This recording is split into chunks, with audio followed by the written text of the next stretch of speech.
Shalom, selamat malam.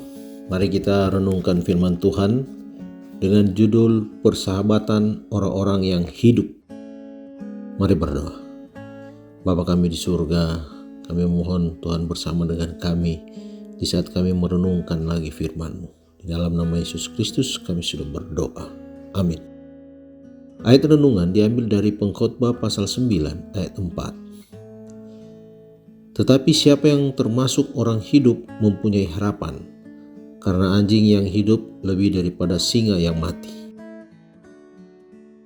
Tiap hari membawa bukti baru bagaimana pengaruh perbuatan manusia terhadap lingkungan.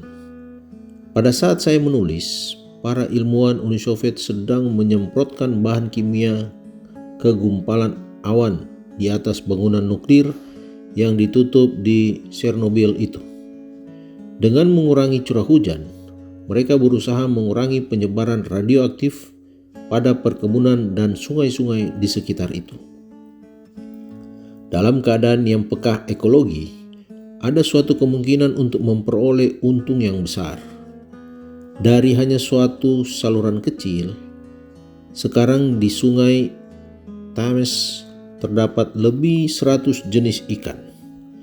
Usaha untuk mengatasi pencemaran buatan manusia masih berjalan terus. Lapangan-lapangan baru terbuka.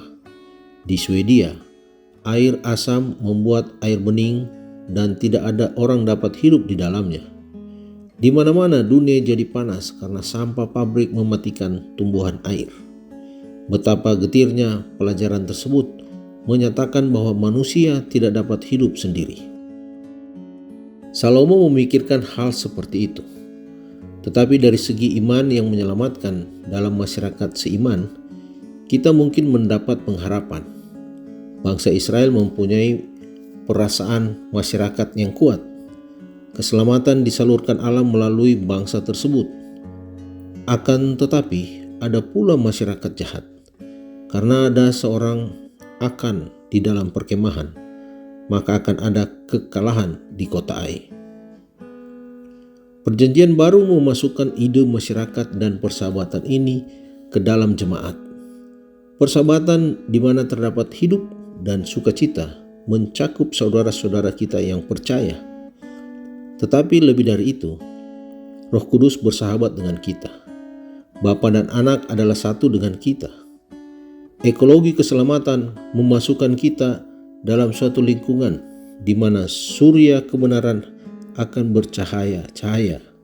Hujan akhir, pohon anggur, yaitu Kristus, akan subur. Paulus menggambarkan kasih karunia sebagai pengaruh suasana surgawi di mana umat Kristen berdiri. Orang bijaksana itu mengajak kita memandang ke dalam masyarakat orang beriman dan menerimanya sebagai pernyataan pengharapan dalam Allah.